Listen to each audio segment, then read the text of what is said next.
5 episodes down, 1 more to go, and things are getting real in these Falcon streets. Watch as we run it back on Falcon and the Winter Soldier, episode 5, Truth. Why do I feel like our truth should be popping out when I say that with the truth? Like the 24/7, 5x7 champion? I don't know. Let's run it back. Play the damn music.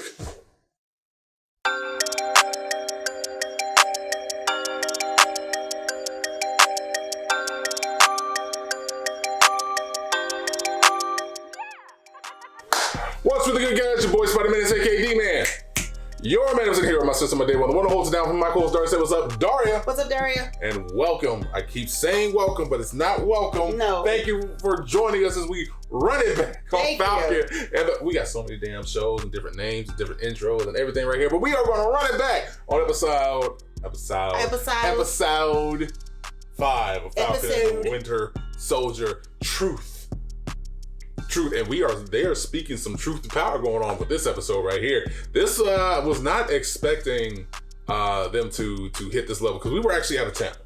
Actually out of town, handling some business, handling some family stuff. Just making sure everybody was taken care of and everything. So we actually didn't get a chance to see it until now. Yeah, I had to stay off the Twitter realm so I didn't get none of this stuff spoiled. Yeah. Oh my god, and it was killing me because everybody was like tweeting vague spoilers about it, and I'm like, I want to see this. I need to see this episode. I think I had to actively shut off my Twitter just so I wouldn't, because it didn't look like it was going to go well for me. I was just tempted. It was definitely going to be happening. So I just had to click that and just like, okay. But yes, we are on episode 5 of the 6-episode miniseries, Falcon and the Winter Soldier. Stuff's about to go down. And it ended off with a cliffhanger that I'm actually kind of annoyed about because... I'm not, but I know why you're annoyed. You know why. But we're definitely going to be getting into this. First and foremost, we had John Walker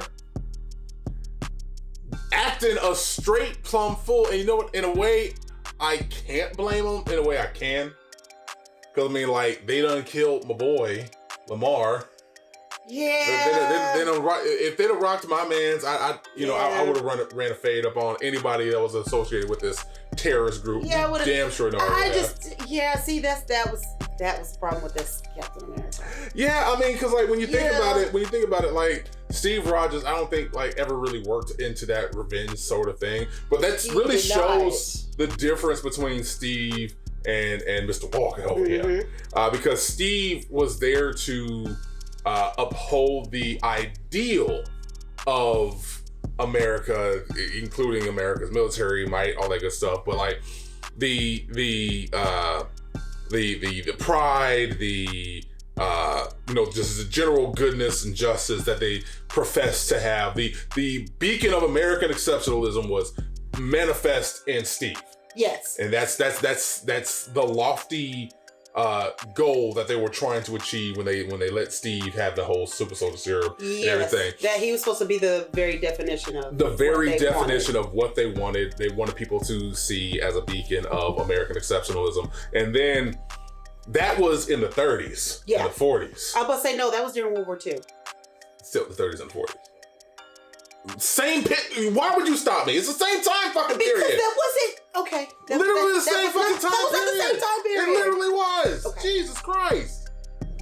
Semantics. You sit here fighting me on semantics. Jesus Christ. That was the 30s and the 40s. This right here is the mid 2020s. Yeah. So almost 100 years later. And that whole, propaganda level of trying to maintain American exceptionalism has been not tainted, because it was always tainted. That's not the word I want to look for. But it's been laid bare. It's been laid bare.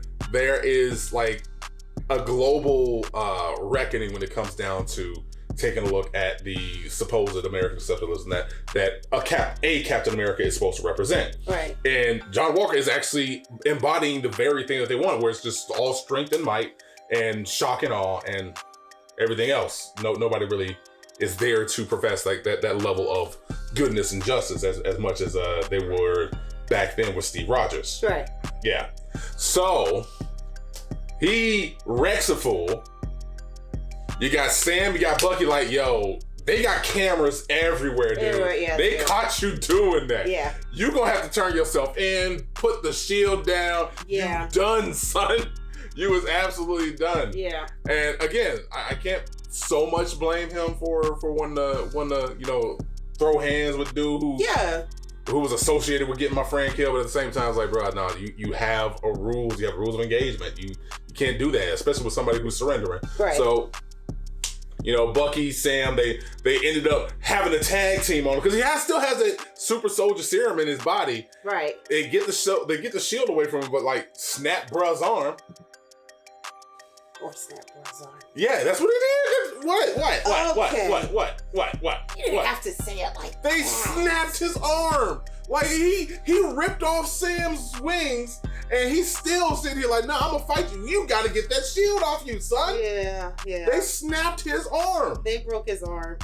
That was kind of.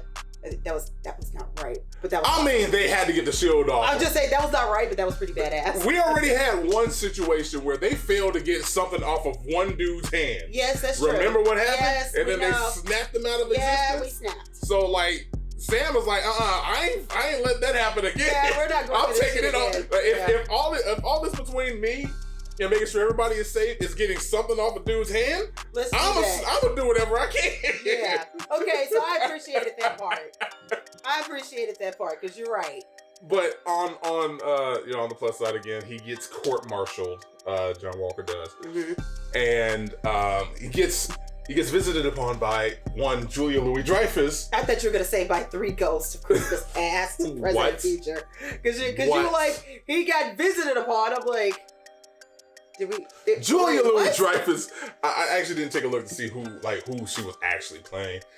Because I don't know, but I usually handle all my research like that. I have no idea, but I'm so glad she's in the MCU. Oh my god! I was so happy when I saw her. I was like, "Is that Elaine? Yep, is that Elaine? That's our girl. Yep. That's my girl from Veep. Yep, that's Veep. No, from Seinfeld. Yeah, that girl. All that stuff. Yeah. Hold on one second. Sorry about that. Now we're back. Anyway, where were we? Julia Louis-Dreyfus? Yeah, our Elaine girl. Elaine decides to show up out of nowhere, got herself a role in the MCU. I'm trying to do that dance she did in Seinfeld, Please but okay. don't. Please stop. They're gonna look at the video and then be like, what are you doing to your sister? Why are you hurting her? Is that a plea for help? Like, this is gonna be like the universal sign of please come get me. Okay, if your parents watch Seinfeld, you know what that means. So whatever the hell he's talking about. But yeah, she's hopping up in the MCU as some I'm guessing rich benefactor. Yeah, that's fair to say. Basically, somebody who's going to be causing us some issues on the side, and I can't wait to see where she's going to be fitting in for the rest of the MCU. I think I have a new favorite villain. Space. Who says she's a villain? Who says? Or a cross between. Says? Well, maybe Tweener could be really a good guy. Well, I have another favorite tweener then. Okay, let's go for it. But Sam is still dealing with his issues with the Shield as a whole. Actually goes and visits Isaiah Bradley and finally gets the true story about what actually happened. Yeah. And honestly, like, I'm kind of surprised that this has not been brought up before because again, we have the Tuskegee experiment with what was it, syphilis? Yes, and that was after they came back from the war, wasn't it, or was it during the war? No, it was right at the tail end towards, because I can't remember the years, but it definitely was like 40s, 50s. Okay, so like the late 40s, early 50s. Yeah, so yeah, right around then. About the tail end of yeah. Okay. But like they've been experimenting with on let's just fucking say it. They've been experimenting on us. Okay, yeah, us. for decades. So like that's just one of the ones that's been documented. Right. But like honestly, I'm honestly surprised that it took this long to really go into the fact that like, of course they're not going to give an experimental serum to one of a bright blonde-haired, blue-eyed kind of guys without testing it on us first. Of course not. But like I felt like again I have already read Isaiah Bradley's story in that comic, in that graphic novel. I'm still reading. I'm just gonna hand it to you. Yeah, I'm still reading. I'm just gonna hand it to you so you can see it all. Yeah. But I'm already aware of it, and it really feels refreshing to have them have this conversation. And honestly, the only thing that I really didn't like about the conversation is that the way that they tried to frame it as bitter, but like I wouldn't say that it's bitter. Like, I'm just fully aware of what they do and how they've done it. Yeah. Because apparently when it came down, what made him, what sent him to prison was the fact that they were ready to just completely eradicate the POWs that had been, experimented on with the super soldier serum that nobody had known about. Mm-hmm. They were ready to or completely eradicate it to get rid of the evidence. And Isaiah's like, nah, I'm going to save my people. Yeah. He was, of course, a little, he wasn't too late, but like, the serum had already ran its course, and most of them had already died, like, in the attempt to save their lives. Right. But, of course, since he broke rules, tried to save everybody, they just erased him from history, which is, a nice little allegory for how they really handle a lot of American history when you think about it. Yeah. But, that was a perfect conversation. Well, not a perfect, but that was a great conversation for them to have. And I hope that they can fully expand on it. I still think that, I'm expecting to see Isaiah's grandson become the Patriot. Because again, that Marvel's Rising did have a Patriot in there. And like, if I can recall, he was the grandson of Isaiah. Matter of fact, I think it also was, what was it? Marvel Ultimate Alliance 2 had a Patriot. Because I think it took place during their whole Civil War arc right there, which I gotta actually get back to finish playing. Or replaying, now that I think about it. But that was a great spot. One of the things that I saw a lot of people have some issues with was the conversation between Bucky and Sam after they got everybody else to try to help fix the boat, where they had Bucky apologize because I never knew what it was like. But guess what? Yeah. You won't. I really don't understand why there is an issue, because like, it's a simple conversation. It wasn't like belabored. It was general dialogue. It's like, we don't know what it's like, what it's like to be a black man and have the shield. Yeah. They don't. That's just real talk. And of course nobody's gonna have that conversation. Yeah, but that's also like not a bad conversation to have. Yeah. Nor is it like something you should be ashamed of. It's just, you don't have to experience that. Yeah, you never have to live with that. You don't.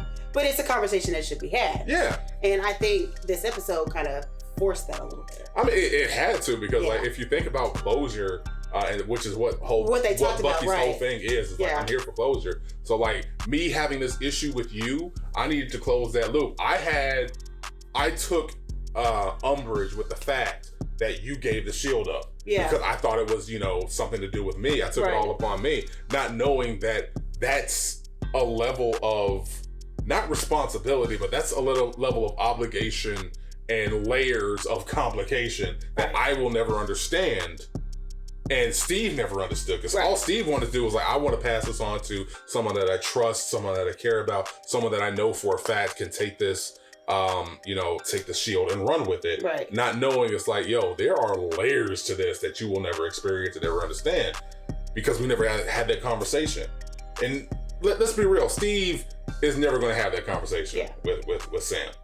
Because I mean, like, Steve and Sam didn't get together until, what was it, Winter Soldier? And after Winter Soldier, it was Civil War. Yeah. After Civil War, it was Infinity War. I'm about to say it was Infinity. After that, it was Endgame. Yeah, so like, we is really never going to talk about that. Right. There really was no, I don't want to say build a relationship, but there really just was no. Well, I mean, you're not wrong. There really is no time to build a relationship really outside of just like us being. Happened. Yes. And I think Bucky was on the opposite side up until Civil War. Right. Yeah. But even during Civil War, I think he was on the other side. Well, I mean, Sam was on one side. He was susceptible to being reprogrammed. Yeah. And Sam chose Steve's side. Right. And after Sam chose Steve's side, Sam was in prison. Yeah. Steve is on the run. When are we going to have a talk about like the racial ramifications of you giving a black man the Captain America mantle? Never. It's never gonna happen. Did we even get closure from Civil War? Or did we just go right to We went Infinity right War? To Infinity War. So even Steve and Iron Man, Tony Stark. Oh yeah, that was a big thing for Endgame. Yeah. At the beginning of Endgame, they were like super fucking Tony Stark was still super fucking pissed at Steve. We know. Like, so like there was no so when would we have that chance? That's the point. So like having it right here actually made freaking sense, because there is nothing going. I mean, there's something going on, but it's not like a world-ending cataclysmic action happening. Not yet. You're absolutely right. Not yet. Not yet. But I think it's beginning, but it's not in game.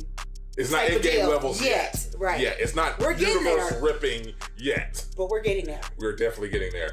Speaking of our big baddie, Carly is regrouping, and because she's, of course, like everybody saw and knows about the fact that she and her whole crew is responsible for Lamar's death. Yeah. Even though Captain America got one of them, but like, still, again, that just you're still was a bad guy. Yeah, and what's God, Peggy's granddaughter or niece? We never looked it up, so somebody's gonna, because she's playing the field somewhere.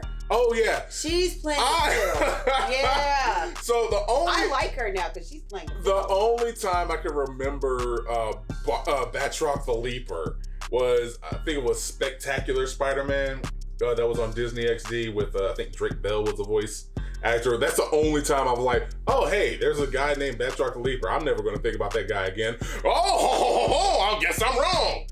She's calling in favors for Batroc. That's who showed up in the park to give him all the munitions, and they're trying to stop a vote that's happening from the GRC. Yeah. And we never, again, that's where we basically come to an end. Yeah. Because one, we're trying to figure out what their plan is. Are they just going to blow it up? Because if I find out that all they're going to do is just blow it up, that's going to be the weakest.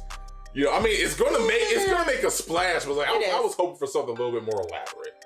If you're going to be the villain on this. Yeah. But the other thing is, one, they did arrest Zemo, or at least the Dora Milaje arrested Zemo and put him on the raft with all the other supervillains, or exactly where everybody who chose Cap's side and got captured were sent to the raft. And to Batroc Leaper, what would we say?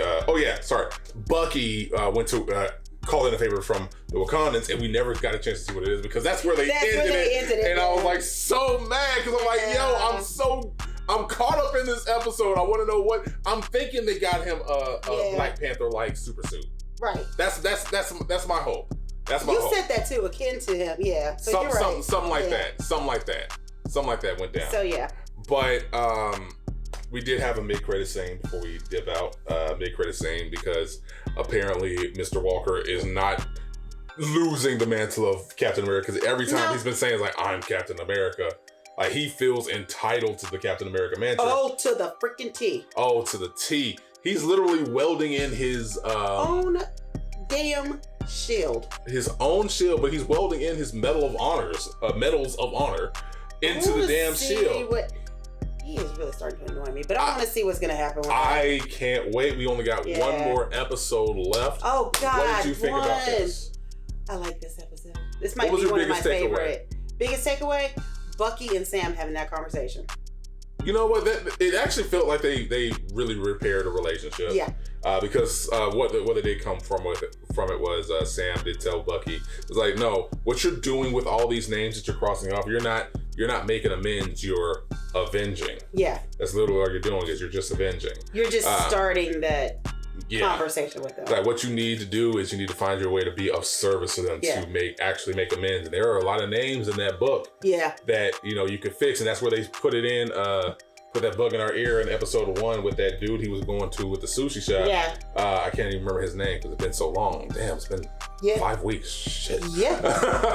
But he killed his son or grandson, and he never got that resolution. So I think we're about to see Bucky in episode 6 actually, try to make amends to give him that closure that they definitely need. I gotcha. But I liked it. I can't wait for episode 6 because again, these series may not be the most groundbreaking in terms of set pieces, action, what have you, but at the very least, it is completely setting things up.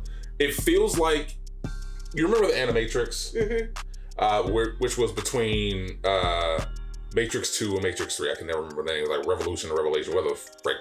But the Animatrix was basically just that weird stopgap where you got some information which completely fleshed out the world without having to commit so much of the narrative in the other, the bookending movies. And I'm hoping that these continue to do that. We get more information about the world without having to worry about bogging down the other movies with it, which, makes it so much better. But anyway, that's what happened. Yeah. We ran it back. Episode 5. Episode Truth. 5. Did a lot of talking. Sorry about that. I still feel like R-Truth is somewhere. It's just weird. You really hoping that he pops up out of nowhere? It's just weird. Just be like, I'm on the wrong show? Or you know, boost HEELKAIJU. Something.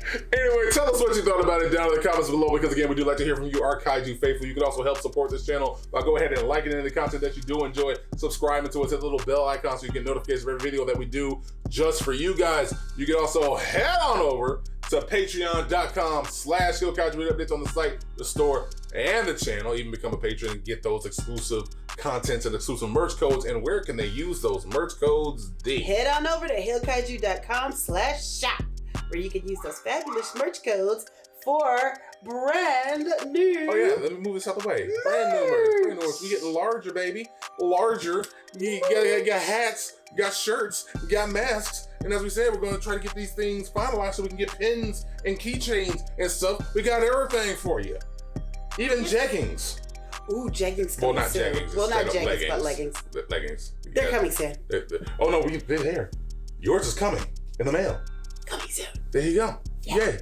Anyway, thank you guys for joining us. Hope you're having a wonderful day out there. We'll catch you on the next... Wait, nope. The next time we run it back, I keep on freaking it up. The next run it back. Deuces. Bye.